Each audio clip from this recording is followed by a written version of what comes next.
హోలీ పండుగ శుభాకాంక్షలు.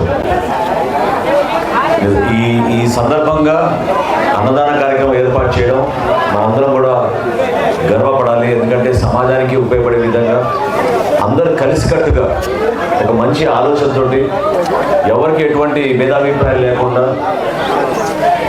మన అనే భావన లేకుండా పండగ రోజు ఈ విధంగా కలిసికట్టుగా భోజనాలు చేయడం, దానికి మిత్రులందరూ కలిసి ఈ విధంగా ఆ కార్యక్రమాన్ని సపోర్ట్ చేయడం నిజంగానే గర్వపడుతున్నాను.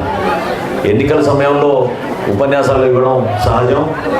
రాబోయే రోజుల్లో తప్పకుండా మరొకసారి ఇక్కడ క్యాంపెయిన్ చేసినప్పుడు డోర్ టు డోర్ తిరిగినప్పుడు ఇక్కడ మీరు ఎదుర్కొన్న సమస్యల పైన గతంలో ఎటువంటి అభివృద్ధి కార్యక్రమాలు చేసాం, రాబోయే రోజుల్లో ఎటువంటి అభివృద్ధి కార్యక్రమాలు చేయబోతున్నాం, ఇప్పుడు కూడా ఒక మహిళా పాపం సంక్షేమం గురించి పెన్షన్ రాలేదనే విషయం ప్రస్తావించారు.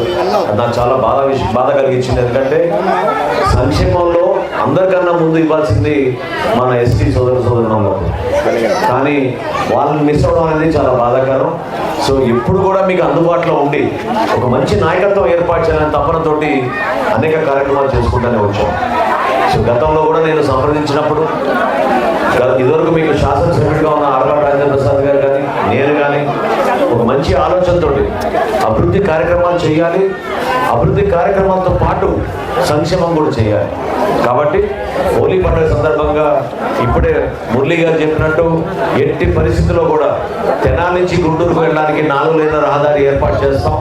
అదేవిధంగా తెనాలి నుంచి విజయవాడకు వెళ్ళడానికి 4 వరుసల రహదారి ఖచ్చితంగా గోతులు లేకుండా మంచి రోడ్లు ఏర్పాటు చేసే బాధ్యత మంది.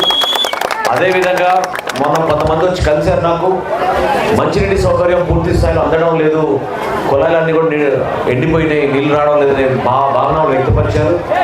అద్భుతమైన కార్యక్రమం చేసాం గతంలో, కానీ ఈ రోజుకి ఎందుకు మెయింటెనెన్స్ చేయకుండా పైప్ లైన్లు వేసుకోకుండా ఇంటింటికి రావాల్సిన రక్షిత మంచినీటి పథకం అందడం లేదు.